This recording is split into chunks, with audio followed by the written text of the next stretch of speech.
Oi pessoal, tudo bem? Eu sou Walter Pereira Carpe Júnior, sou professor do Departamento de Engenharia Elétrica e Eletrônica da Universidade Federal de Santa Catarina. E nós estamos aqui para um mini curso sobre as equações de Maxwell e os fundamentos do eletromagnetismo. Os objetivos desse curso, deste mini curso, são apresentar as equações de Maxwell, tanto na forma integral quanto na forma local ou diferencial, apresentar as relações constitutivas que permitem caracterizar os materiais do ponto de vista eletromagnético, interpretar todas as equações apresentadas e mostrar vários exemplos de aplicação.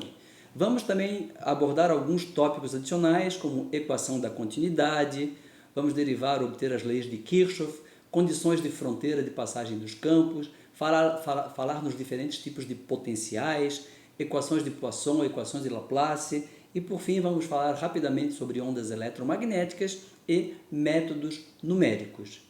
Os pré-requisitos para seguir esse curso são, bom, ter conhecimento de eletricidade e magnetismo, conhecimento básico de eletricidade e magnetismo. Quem está fazendo um curso sobre equações de Maxwell geralmente já teve uma introdução à eletricidade e magnetismo em alguma disciplina de física e também em matemática, cálculo. Especificamente, cálculo vetorial ajuda bastante. Aqui no canal tem um mini curso sobre cálculo vetorial, porque a gente vai utilizar alguns operadores, integral de superfície, integral de linha, vai falar também em divergente, rotacional. Então, tudo isso é abordado em cálculo vetorial. Eu vou começar falando um pouco sobre alguns aspectos históricos de eletricidade e magnetismo. Tá? E o cientista dinamarquês físico Ørsted, ele mostrou que uma corrente elétrica pode produzir um campo magnético. Ele ligou uma corrente elétrica perto de uma bússola e viu que a bússola era afetada. Tá? Um pouco mais tarde, o físico e matemático francês André-Marie Ampère, ele mostrou matematicamente como esse fenômeno se dava. Ele equacionou o problema descoberto por Ørsted. Tá? O inglês Michael Faraday, ele se interessou bastante por essa parte de eletricidade e magnetismo, e ele, como Ørsted mostrou que uma corrente elétrica produz um campo magnético, ele pensou, talvez um campo magnético produza uma corrente elétrica. Então ele conseguiu provar isso matematicamente, e o Faraday foi quem deu a ideia de campo. O conceito de campo bastante utilizado se deve a Faraday, e como ele não tinha formação matemática, ele visualizava as coisas de maneira mais intuitiva, ele criou a representação em linhas de campo, linhas de força. Isso facilitou bastante também o desenvolvimento de todo o eletromagnetismo. Então, a figura central no eletromagnetismo é Michael Faraday.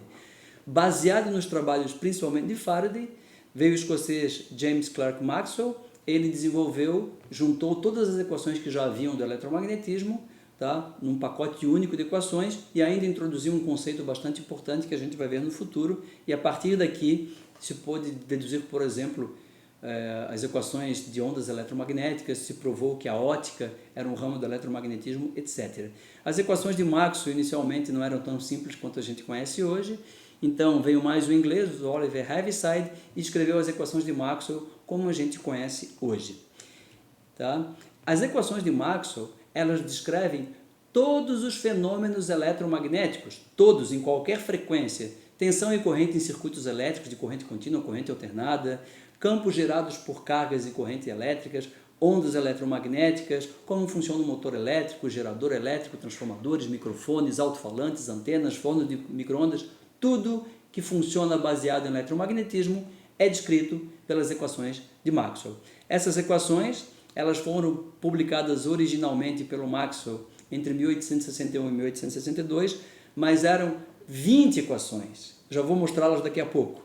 Tá? A forma atual das equações de Maxwell, das 4 equações de Maxwell, elas se devem ao inglês Oliver Heaviside, que ele era um autodidata e ele desenvolveu técnicas matemáticas, ele próprio desenvolveu técnicas de cálculo vetorial, divergente, rotacional, gradiente, e essas equações permitiram então condensar as 20 equações de Maxwell nas 4 equações que a gente conhece hoje.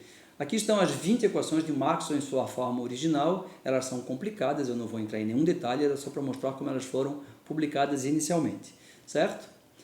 Bem, vamos falar sobre algumas definições importantes. Em primeiro lugar, os vetores de campo E e H.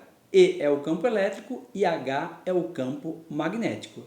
Os vetores densidade de fluxo ou indução, o vetor D, densidade de fluxo elétrico, e o vetor B, densidade de fluxo magnético.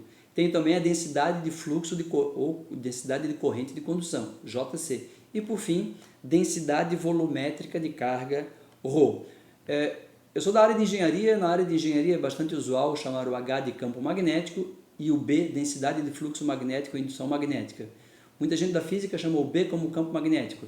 Isso cria uma pequena simetria na matemática, porque na verdade, do ponto de vista matemático, E e H têm a mesma natureza, D, B têm a mesma natureza. Então, tem razões históricas para isso, mas eu vou fazer como fazem os engenheiros e os matemáticos, certo?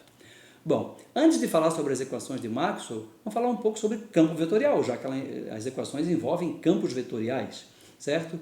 Um campo vetorial associa um vetor a todo ponto no espaço, certo? E esse campo vetorial pode ser representado de diferentes maneiras. Uma delas é a representação em linhas de campo. Nessa representação, a densidade de linhas é proporcional à magnitude do campo. Quanto mais próximo às linhas, mais intenso é o campo. E os vetores de campo são sempre tangentes às linhas de campo. Eu tenho no minicurso sobre cálculo vetorial vários tipos de representação com vários exemplos sobre campos vetoriais, certo? Aqui eu vou falar então sobre o campo elétrico, representado através de suas linhas de campo. O campo elétrico ele é tangencial a essas linhas de campo. Se eu colocar uma carga de teste positiva, uma carga pontiforme Q aqui, sobre essa carga, numa região em que existe o campo elétrico, vai aparecer uma força elétrica. E a força elétrica é proporcional ao campo elétrico. Tá? E o campo elétrico, então, pode ser visto como força por unidade de carga. Tá? E no caso do campo magnético? Bom, aqui pode ser uma carga parada. Tá? No campo magnético, só existe força se a carga estiver se movendo, por exemplo, numa corrente elétrica. Então, aqui eu tenho um campo magnético representado pelas linhas, então o campo é o B aqui, né? O campo B.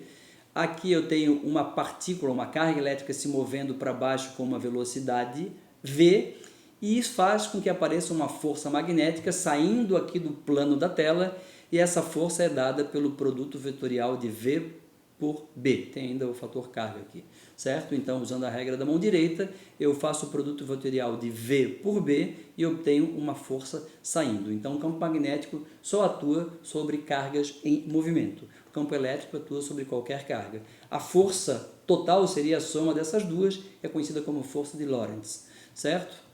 Eu tenho aqui, então, a expressão das equações de Maxwell, o nome da equação, no lado esquerdo. Aqui eu tenho as equações de Maxwell em sua forma integral, que envolve integrais de fluxo, integral de volume, integral de linha, que eu vou falar sobre cada um desses temas nas próximas aulas. Tá? Tenho também as equações de Maxwell em sua forma local ou diferencial, que envolve operadores como divergente, rotacional. Tá bom? Então, essa primeira aula eu vou parar por aqui. A partir da próxima aula, então, eu vou começar a falar sobre cada um desses fenômenos, né, tanto dos campos quanto da parte matemática, para que a gente entenda perfeitamente bem cada equação de Maxwell e com vários exemplos de aplicação dessas equações. Tá bom, pessoal? Até a próxima aula, então.